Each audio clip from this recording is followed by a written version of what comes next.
नमस्कार दोस्तों, जैसा कि आपको पता होगा हर 2 महीने के बाद आरबीआई की मॉनेटरी पॉलिसी कमेटी की मीट होती है जिसको एमपीसी मीट कहते हैं। और यहां पर डिसाइड किया जाता है कि देश के अंदर जो रेट्स हैं, जैसे कि आप बोरो करते हो, ईएमआई लेते हो, तो उस पर आपको इंटरेस्ट रेट पे करना होता है, क्या वो बढ़ेगा घटेगा, इन सब चीज़ों को लेकर चर्चा होती है। और इसके लिए बहुत सारे फैक्टर्स देखे जाते हैं, जैसे कि देश में इन्फ्लेशन कितना है, उसके हिसाब से ग्रोथ कितनी है, ग्रोथ को पुश करने के लिए आरबीआई क्या कर सकती है। तो हर 2 महीने में ये चीज होती है। और आप देख सकते हो ये जो करंट फाइनेंशियल ईयर स्टार्ट हुआ है, दैट इज 2022-23 का पहला मॉनेटरी पॉलिसी कमेटी का जो मीट है वो हुआ था। और फाइनली आरबीआई ने यहां पर डिसाइड किया है कि रेपो रेट में कोई बदलाव नहीं किया जाएगा, रिवर्स रेपो रेट में बदलाव नहीं किया जाएगा। लेकिन एक बहुत बड़ी चीज इंट्रोड्यूस की गई है, वो है स्टैंडिंग डिपॉजिट फैसिलिटी। ये आप देख सकते हो, RBI introduces STF as floor at 3.75%। तो सुबह से जब से ये खबर आई है इसको लेकर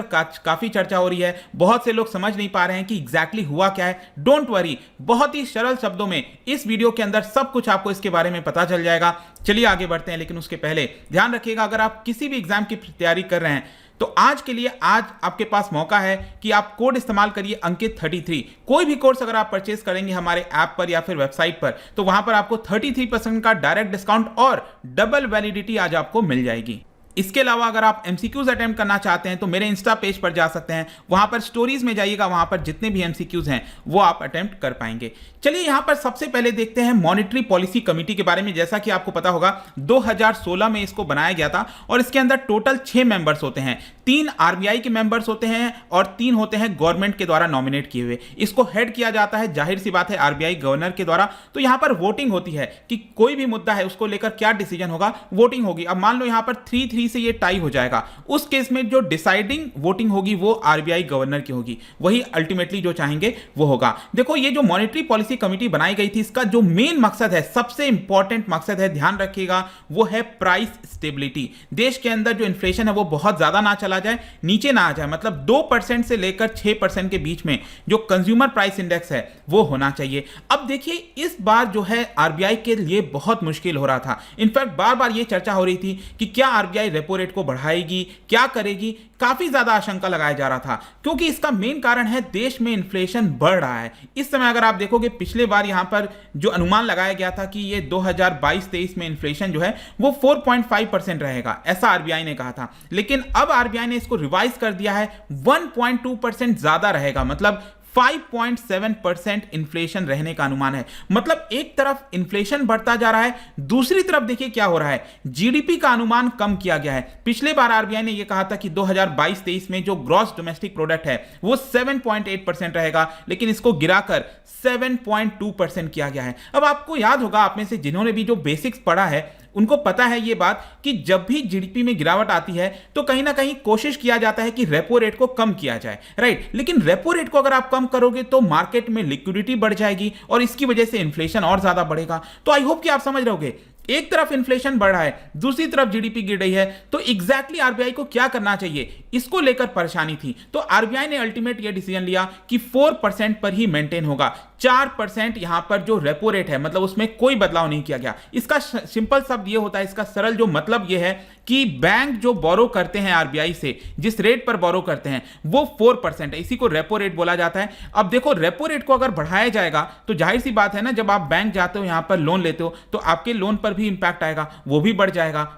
तो यूजुअली क्या होता है, जो इकोनॉमिक्स की थ्योरी कहती है वो ये कहती है कि अगर देश में इन्फ्लेशन बढ़ रहा है तो उस केस में रेपो रेट को बढ़ा दो। तो यहां पर जैसा कि मैंने आपको बताया, इन्फ्लेशन बढ़ रहा है तो एक तरफ तो बढ़ाना चाहिए, लेकिन दूसरी तरफ क्या था, जीडीपी अगर कम हो रही है देश की तो यहां पर रेपो रेट को नीचे कर दो। देखो, ऑलरेडी हमारे देश में जो रेपो रेट है वो रिकॉर्ड लोएस्ट स्तर पर आ चुका है, 4%। पहले आपको याद होगा 2-3 साल पहले ये करीब 6%, 6.5% हुआ करता था। ऑलरेडी इसको नीचे किया जा सकता है, तो नीचे करने का तो कोई सवाल ही नहीं उठता। लेकिन यहां पर क्वेश्चन था कि क्या यह बढ़ाया जाएगा, लेकिन आरबीआई ने कहा कि नहीं, हम इसको मेंटेन करेंगे। इसके अलावा एक स्टैंस होता है कि आगे फ्यूचर में क्या आरबीआई का अप्रोच होगा, तो आरबीआई ने कहा है अकोमोडेटिव होगा। अकोमोडेटिव मतलब आगे चलकर जो आरबीआई है वो एक प्रकार से आप कह सकते हो रिलैक्स रहेगी, मतलब कि बहुत ज्यादा टफ स्टैंड नहीं लेगी कि लिक्विडिटी एकदम कम कर दिया, वैसा वाला आरबीआई का अभी अप्रोच नहीं है, अकोमोडेटिव अप्रोच है। इसके अलावा जो दूसरा इंपॉर्टेंट होता है वो है reverse repo. Reverse repo just उल्टा हो जाता है रेपो के। रेपो के केस में क्या है, बैंक बोरो कर रहा है किससे, आरबीआई से, लेकिन रिवर्स रेपो के केस में अगर बैंक के पास पैसा पड़ा है, एक्सेस लिक्विडिटी पड़ी है, तो उसका बैंक क्या कर सकती है, आरबीआई के पास जमा कर सकती है और उसके बदले आरबीआई उसको इंटरेस्ट रेट देगा। तो जाहिर सी बात है जो जब आरबीआई इंटरेस्ट रेट देगा तो वो रेपो रेट से नीचे ही देगा। ये तो बहुत सिंपल सा लॉजिक है। जैसे कि फॉर एग्जांपल आप बैंक में अपना पैसा जमा करते हो, तो जब आप पैसा जमा करते हो तो आपको लोअर इंटरेस्ट रेट मिलता है, और जब आप लोन लेने जाते हो तो आपको हायर इंटरेस्ट रेट पे करना होता है। सेम उसी प्रकार से जब ये बैंक आरबीआई में पैसा जमा करते हैं तो वो रेपो रेट से आपको कम ही ये देखने को मिलेगा। तो रिवर्स रेपो रेट है आपका 3.3%, मतलब बैंक अगर अपना पैसा जमा करेंगे आरबीआई के पास तो उनको 3.3% इंटरेस्ट मिलेगा। अब यहां पर क्वेश्चन आता है कि ये सारी चीजें तो हमने समझ ली, ये स्टैंडिंग डिपॉजिट फैसिलिटी क्या है। देखो, स्टैंडिंग डिपॉजिट फैसिलिटी जो है वो एक एडिशनल टूल है जिसके माध्यम से आरबीआई जो एक्सेस लिक्विडिटी है मार्केट में उसको एब्जॉर्ब करेगी विदाउट एनी कोलैटरल। अब समझना क्या है, यहां पर लिखा है विदाउट एनी कोलैटरल, और ये बहुत इंपॉर्टेंट हो जाता है। इसको मैं आपको एक एग्जांपल से समझाता हूं। देखो, पहले रेपो रेट पे आते हैं, ठीक है। अब मैंने आपको क्या बोला था, रेपो रेट क्या होता है, जिस ब्याज दर पर बैंक जो है वो क्या करते हैं, आरबीआई से बोरो करते हैं, आरबीआई से पैसा बोरो करते हैं। अब एक चीज बताओ, क्या बैंक, अगर मान लो बैंक को 50 करोड़ रुपए चाहिए, तो क्या बैंक सिंपली आरबीआई के पास चली जाएगी और कहेगी हमें 50 करोड़ रुपए दे दीजिए और हम आपको 4% इंटरेस्ट दे देंगे जो रेपो रेट चल रहा है? तो क्या आरबीआई पैसे दे दीजिए? ऐसे नहीं, ऐसे नहीं देती है। यहां पर बैंक को कुछ कोलैटरल रखना पड़ता है, मतलब कुछ गिरवी रखना पड़ता है, और इस केस में जो सिक्योरिटीज हैं, जो बॉन्ड्स होते हैं, वो गिरवी रखना होता है। तो बेसिकली ये वर्क कैसे करता है, बहुत सरल शब्द में मैं बताऊं तो मान लो बैंक को यहां पर 1000 रुपए चाहिए, मान लो अब 1000 रुपए के आसपास चाहिए, तो यहां पर उसको इंटरेस्ट भी पे करना है आरबीआई को। तो यहां पर बैंक क्या करेगी, 1000 रुपए का जो एक सिक्योरिटी होता है, बॉन्ड होता है, वो बॉन्ड आरबीआई के पास जमा कर देगी, ठीक है। और आरबीआई उसके बदले में बैंक को कितना देगी, 1000 नहीं देगी, उसके बदले बैंक को 950, 980 जो भी है इंटरेस्ट रेट के हिसाब से वो दे देगी। मान के चलते हैं 950 दे देगी। तो फिर जब बैंक क्या करेगी, बैंक वापस जाएगी आरबीआई के पास और उस समय आरबीआई को 1000 रुपए देगी और वो सिक्योरिटी वापस ले लेगी। इस तरह से ये काम करता है। आ रहा है समझ में? तो बीच का 50 रुपए क्या हुआ, बीच का 50 रुपए आरबीआई के पास इंटरेस्ट आ गया।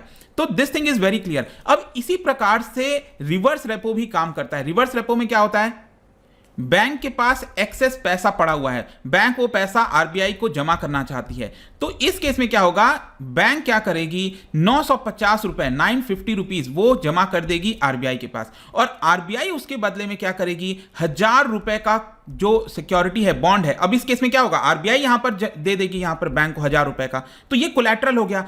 और नेक्स्ट टाइम क्या होगा कि फिर उसी कोलैटरल को, उसी बॉन्ड को बैंक वापस से जब आरबीआई को जाएगी देगी, तो आरबीआई उसके बदले में 1000 रुपए बैंक को मिल जाएगा। तो बैंक ने कितना दिया था, 950 दिया था, लेकिन बदले में वापस कुछ दिनों के बाद यहां पर कितना मिल रहा है, बैंक को मिल रहा है 1000 रुपए। तो एक प्रकार से 50 रुपए अब क्या होगा, बैंक के लिए इंटरेस्ट हो गया। तो ये आई होप कि आपको समझ में आया होगा कि जब भी ये रेपो रेट या फिर रिवर्स रेपो के थ्रू ट्रांजैक्शन होता है बैंक और आरबीआई में, तो वो एक कोलैटरल के माध्यम से होता है।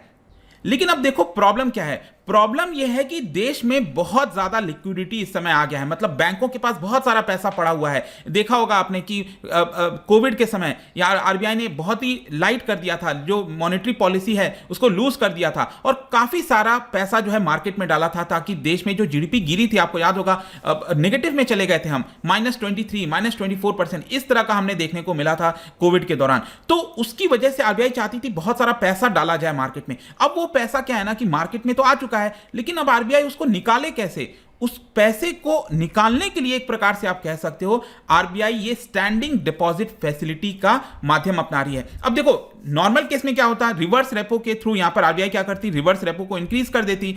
मान लो रिवर्स रेपो है 3.35%, राइट। अब आरबीआई क्या करती, इसको 3.75% कर देती। तो यहां पर बैंकों के लिए अट्रैक्टिव हो जाता ना, बैंक के पास जो पैसा पड़ा है बैंक क्या करते, हाँ चलो देते जाओ। आरबीआई को देते रहो ये पैसा, तो बैंक ये करने लग जाते हैं। लेकिन प्रॉब्लम क्या है, इसमें कोलैटरल देना पड़ेगा आरबीआई को। अब होता क्या है कि कोलैटरल जो होता है, जो बॉन्ड होते हैं, वो लिमिटेड अमाउंट में होते हैं। अब उतना शायद हो सकता है बॉन्ड ना हो आरबीआई के पास। वो बॉन्ड नहीं होने की वजह से यहां पर कहा आरबीआई ने कि चलो ये बॉन्ड वाला हटा दो, यहां पर हम एक स्टैंडिंग डिपॉजिट फैसिलिटी लेकर आते हैं। इसके माध्यम से हम आपको कोई बॉन्ड नहीं देंगे। आपके पास मान लो किसी बैंक के पास 1 लाख रुपए पड़ा है, तो सिंपली यहां पर आरबीआई जो बैंक है वो आरबीआई को 1 लाख रुपए दे देगी यहां पर, और उसके बदले में आरबीआई अब कितना इंटरेस्ट पे करेगी, 3.75%। मैंने अभी आपको बताया ना, रिवर्स रेपो में कितना बैंक को इंटरेस्ट रेट मिल रहा था आरबीआई से, 3.35%। लेकिन यहां पर आरबीआई ने कहा कि कोलैटरल वाला सिस्टम हटा दो।